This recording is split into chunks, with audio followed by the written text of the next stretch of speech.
जय भोलेनाथ। नमस्कार, मैं साधना पांडे मार्गदर्शन पे आपका स्वागत करती हूँ। दोस्तों, कभी कभी जीवन में संघर्ष और समस्या का समय चल रहा होता है और पूजा पाठ उपायों से तो जो होता है वो होता ही हो, लेकिन आज मैं जो है उनके लिए बता रही हूँ जो कि बिल्कुल निराश हो चुके हैं, टूट चुके हैं, कोई पूजा पाठ करने का मन नहीं हो रहा है। क्योंकि देखिए, जब परिस्थितियां बहुत ज़्यादा नकारात्मक हो जाती हैं तो कोई पूजा पाठ में मन नहीं लगता है, क्योंकि हमारे मन में अचानक से एक निराशा हो जाती है कि हमारी पूजा पाठ का कोई खास लाभ मिल नहीं रहा। तो आज मैं शुक्र को मजबूत करने का उपाय बताऊंगी, लगभग 9 उपाय बताऊंगी। अब आपको ये लग रहा होगा कि शुक्र के इन उपायों से होगा क्या। तो देखिए, शुक्र के उपायों से होगा ये कि आप जब शुक्र का ये उपाय करेंगे तो आपके शुक्र ग्रह मजबूत हो जाएंगे। अब ये मजबूत होकर क्या करेंगे, तो देखिए, शुक्र ग्रह ना जीवन में सुखों को देते हैं, वैभव प्रदान करते हैं। तो उसके लिए शुक्र के इन 9 उपायों को आप सभी जरूर करिएगा। और सबसे अच्छी बात है, कोई पूजा पाठ मत करिए, नहीं मन कर रहा करने का तो बस ये आपकी दिनचर्या है, दिनचर्या में थोड़े थोड़े बदलाव लाइए, फिर देखिए जीवन में कैसे चमत्कार होता है।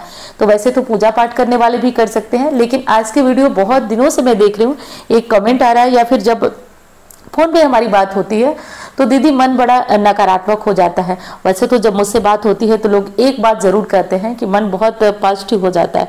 होता कैसे है कि आपको सही चीजें बताई जाती हैं, आप समझ जाते हैं कि नहीं, चीजें जो है हो सकती हैं, बदल सकती हैं, जीवन में परिवर्तन हो सकता है। तो बस आज उसी विश्वास को मैं जगाने आई हूँ। तो चलिए अब प्रारंभ कर लेते हैं, क्या करना है, कैसे करना है। पहला उपाय करना है कि आप शुक्रवार को क्या करें कि थोड़ा सा आटा और चीनी मिला लें। आटा चीनी भून कर भी मिला सकते हैं या फिर इस तरह भी मिला सकते हैं। आटा चीनी भून कर मिलाइए, जैसे भी मिलाइए, और उसको क्या करिए कि थोड़ा सा मछलियों को दीजिए, थोड़ा सा आटे की गोलियां बनाकर मछलियों को दीजिए। और चाहे तो आप इसको पार्क वगैरह में जाकर या फिर किसी पुराने पेड़ के नीचे ले जाकर के इस आटे चीनी को गिरा दे, इससे चींटियों का भोजन होगा। विश्वास मानिए दोस्तों, ये उपाय छोटे जरूर हैं लेकिन जीवन परिवर्तित करने वाले ये उपाय हैं। जब चींटियां आपका दिया हुआ भोजन करती हैं ना, तो विश्वास मानिए उनकी जो मन से जो भावनाएं निकलती हैं वो इंसान नहीं है, लेकिन उनकी तृप्ति आप सीधे नारायण को तृप्त करते हैं। और आपके जीवन में सुख आने से असल में कोई रोक ही नहीं सकता। इतना ज्यादा महत्वपूर्ण है किसी बेसहारे बेजुबान जीव जंतु जानवरों का पेट भरना। तो पहला काम तो ये कर लीजिए। दूसरा काम ये करना है कि शुक्रवार को अपने हाथ की हथेलियों में आटा ले लीजिए थोड़ी, और उसमें चीनी ले लीजिए।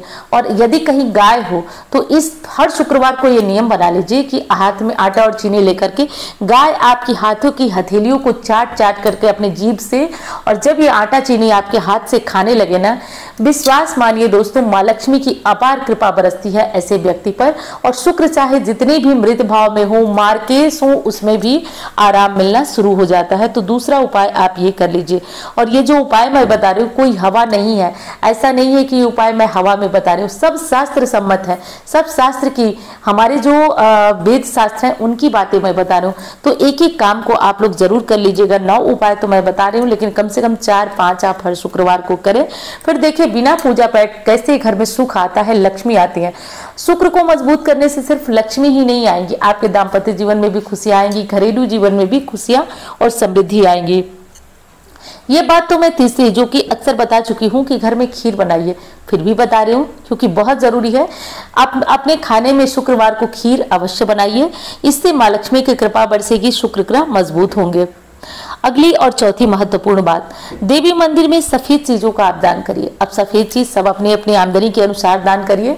तो सफेद चीज में हो गया कि घी का दान करिए, चीनी का दान करिए, चावलों का दान करिए, जो आपकी इच्छा हो जाए, इस दान आप जरूर करिए। तो सफेद चीजों का दान आप हर शुक्रवार को नियम बना लीजिए कि आप कम से कम जो है थोड़ा सा चावल, थोड़ा सा घी, थोड़ा सा चीनी, कुछ भी सफेद चीज ले जाएंगे, शुक्रवार को मंदिर में पहुंचाएंगे। ये सारे उपाय बिना पूजा पाठ आपके भाग्य में वृद्धि करने वाले हैं। तो एक और काम करिएगा, शुक्रवार के दिन या तो आप सफेद रंग के कपड़े पहने या फिर हल्के क्रीम कलर के कपड़े पहने, हल्के गुलाबी रंग के कपड़े पहने, और जो भी कपड़े पहने उसमें परफ्यूम अवश्य लगा लें आप। तो शुक्रवार के दिन ये काम आप जरूर करें। अब एक और महत्वपूर्ण बात बताने जा रही हूँ। शुक्रवार के दिन आप एक दिन पहले ही चांदी का एक छल्ला बनवा लें। चांदी का छल्ला बनवा लीजिए। शुक्रवार के दिन सुबह सूर्योदय से 1 घंटे के अंदर अंदर जगिए और जगने के बाद उस चांदी के छल्ले का पूजन कर लीजिए। गंगा जल दूध से धो करके, धूप दीप दिखा लीजिए। और शुक्रवार के दिन सूर्योदय से 1 घंटे के अंदर अंदर जो भी दिन होता है उस दिन का होरा बोला जाता है। उस होरे में उस अंगूठी को अपने हाथ की कनिष्ठा यानी कि छोटी वाली उंगली में धारण कर लीजिए। ये काम आप कर लीजिए। अब अगला और एक और महत्वपूर्ण उपाय बताने जा रही हूँ कि यदि किसी कन्या के विवाह में विलंब हो रहा है, देरी हो रही है, तो आप उसको विवाह खोजने में मदद करिए, इससे शुक्र मजबूत होते हैं। किसी कन्या के विवाह में जाकर के यदि आपको मौका मिले तो कुछ पैसे वगैरह दान करिए, बहुत ढिढोरा न पीटिए, अपने दान का दिखावा न करिए, गुप्त रूप से दान करिए, उस लड़की के परिवार को मदद करिए, फिर देखिए कैसे शुक्र मजबूत होते हैं आपको। जरूरी नहीं है कि कोई बहुत बड़ा पैसे से ही मदद किया जाए, आप शारीरिक मेहनत करके भी उस परिवार की मदद कर सकते हैं, उस बच्ची की मदद कर सकते हैं। तो सब कुछ आपके ऊपर डिपेंड करता है। और दूसरी चीज कि कहीं यज्ञ और हवन चल रहा, आपको पता हो कि कहीं यज्ञ हो रहा है, हवन हो रहा है, तो उसमें कुछ घी का दान आप कर सकते हैं, 100 ग्राम ही सही, लेकिन आप घी जरूर दान करिए, इससे शुक्र आपके मजबूत होते हैं और बिना पूजा पाठ जीवन में आ रही अड़चने दूर होती हैं। तो ये सारे काम आपको अवश्य कर लेना है दोस्तों। इंस्टाग्राम फेसबुक पर मुझे फॉलो नहीं किए तो कर लीजिएगा। और कुंडली दिखाने के लिए मुझसे केवल और केवल यही नंबर है। कमेंट बॉक्स में बहुत सारे नंबर आपको दिए जा रहे हैं कि ये साधना पांडे का नंबर है, लेकिन असल में वो मेरा नंबर नहीं है, वो मतलब गड़बड़ नंबर हो सकता है, आप फंस सकते हैं। मेरा नंबर जो स्क्रीन पे दिख रहा है वही है। और इंस्टाग्राम फेसबुक पे मुझे फॉलो करिए, करना चाहें तो। और चलिए मिलती हूँ अन्य वीडियो में। धन्यवाद।